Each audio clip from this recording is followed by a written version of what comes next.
À table! Laquelle? Ce n'est pas parce que vous pouvez payer votre table en 4 fois sur Cdiscount qu'il faut en acheter 4. Chez Cdiscount, le paiement en 4 fois est disponible sur tous les produits du site et pas seulement l'ameublement. Cdiscount, pour une vie pas discount. Paiement en 4 fois disponible sur l'ensemble des produits du site, sauf exclusion réglementaire. Voir conditions du paiement en 4 fois sur cdiscount.com. La Fabrique Audio présente La Petite Histoire.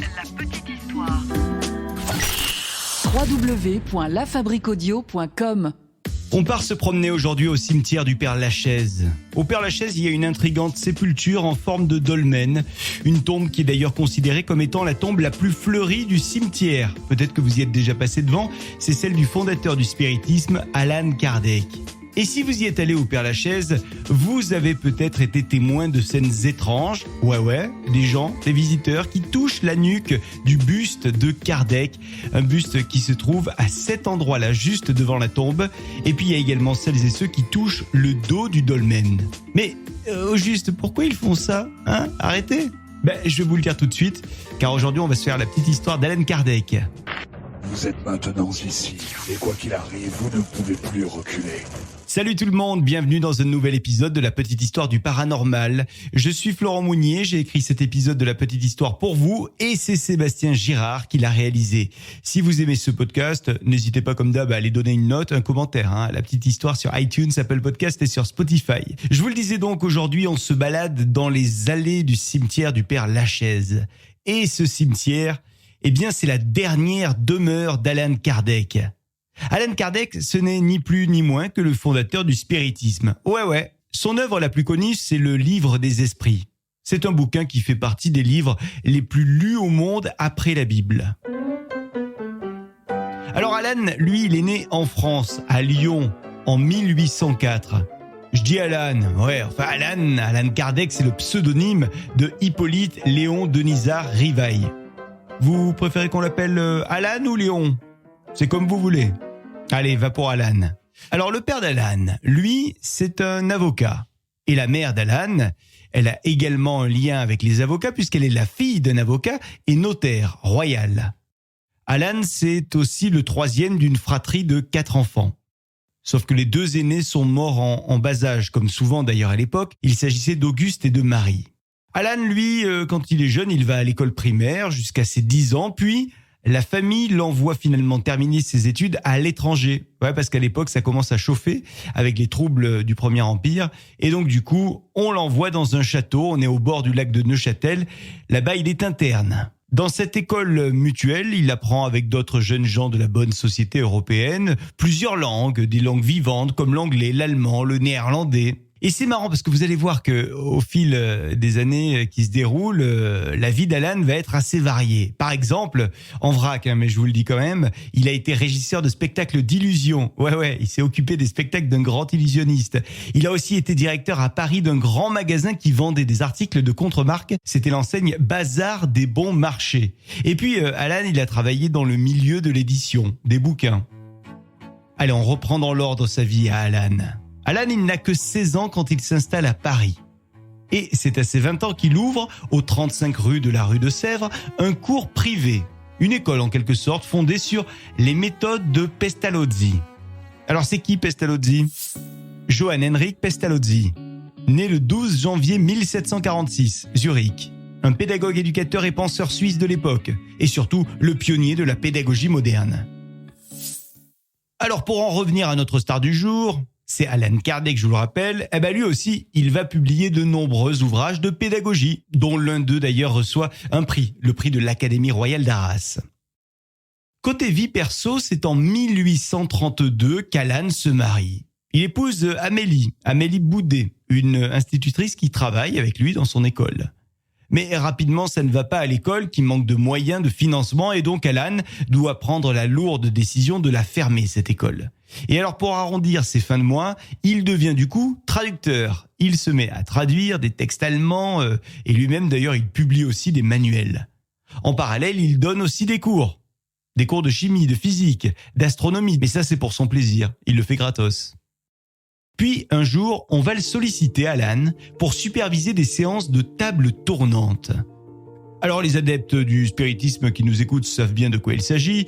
Au cours de séances, les participants s'assoient autour d'une table, on place nos mains dessus la table et puis on essaie de dialoguer avec les esprits de l'au-delà. Ce sont donc les tables tournantes.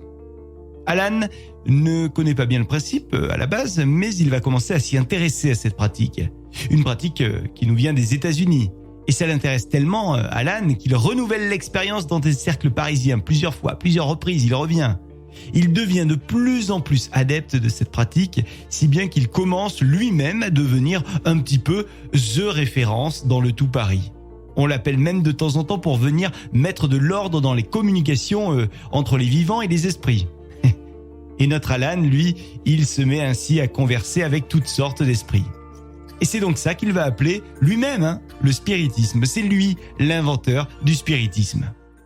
Une discipline qu'il appelle finalement une philosophie et non pas une religion, qu'il se met à théoriser par écrit dans le fameux livre des esprits, un livre qui a été publié en 1857. Et puis alors il s'est pas arrêté là puisqu'il a écrit également en 1861 un autre ouvrage, le livre des médiums, puis l'Évangile selon le spiritisme. En fait, le nom d'Alan Kardec, il n'arrive qu'à cette époque-là. Moi, ça fait 10 minutes que je l'appelle Alan Kardec, mais vous l'avez compris, c'est à partir du moment où ça devient une référence, où il devient une référence dans le spiritisme, qu'il va utiliser ce nom d'Alan Kardec. Il raconte d'ailleurs que ce nom lui viendrait d'une vie antérieure, un nom qu'il aurait eu alors qu'il était druide. Bon, passons. Toujours est-il que Kardec a produit les 5 livres fondamentaux du spiritisme.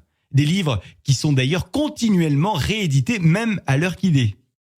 Et puis, il a aussi fondé la revue Spirit. Une revue qui, là aussi, est encore publiée de nos jours. Elle est publiée dans 7 langues. Et il faut savoir que depuis octobre 2020, la revue est gratuite. Elle n'est plus vendue. La distribution ne se fait plus que par téléchargement. Et vous pouvez vous-même y aller, la télécharger, cette revue Spirit. C'est via le site internet du Conseil Spirit International. Alors c'est en 1869, après une vie bien remplie, qu'Alan Kardec meurt d'un anévrisme. Dommage, parce qu'il était en pleine écriture de son 6e livre, dont le titre provisoire était « Les prévisions concernant le spiritisme ». Alan Kardec est donc inhumé au cimetière du Père Lachaise, à Paris. Il y a aussi son épouse qui est avec lui. Et au-dessus de sa tombe, en forme de dolmen, et de son buste qui est en bronze, il y a gravé le postulat de sa doctrine, qui est, je cite, « Naître, mourir, renaître encore et progresser sans cesse, telle est la loi. » Alors selon la légende, Alan Kardec aurait dit de son vivant, je cite, « Après ma mort, si vous passez me voir, posez la main sur la nuque de la statue qui va surplomber ma tombe, puis faites un vœu. Et si vous êtes exaucé, revenez avec des fleurs. » Alors depuis, il y a des visiteurs qui tentent de formuler leurs souhaits auprès de la tombe d'Alan. Et il y a plein de plantes qui sont déposées régulièrement sur la tombe et qui entretiennent donc cette légende. À tel point que désormais, au dos du dolmen, il y a une pancarte qui dément la superstition et qui invite à ne pas s'adonner à ce rituel. Et d'ailleurs, il y a quelques temps, c'était il y a environ 30 ans, le 2 juillet 1989, vers 4h du matin, sa tombe à Alan, elle a fait l'objet d'un attentat à l'explosif, attentat revendiqué par le mouvement pour la suprématie de la raison. Bon, en tout cas, aujourd'hui, il y a plein de gens qui viennent encore s'y recueillir sur cette tombe, devant ce buste, et il y a notamment des médiums, et puis des adeptes de divers courants spirituels qui cherchent l'inspiration sur le buste d'Alan Kardec. Un buste et une tombe qui font donc peut-être un petit peu concurrence à la tombe de Jim Morrison. En tout cas, le buste, lui, il est censé exaucer tous les vœux, donc n'hésitez pas à y aller si vous souhaitez qu'on exauce le vôtre.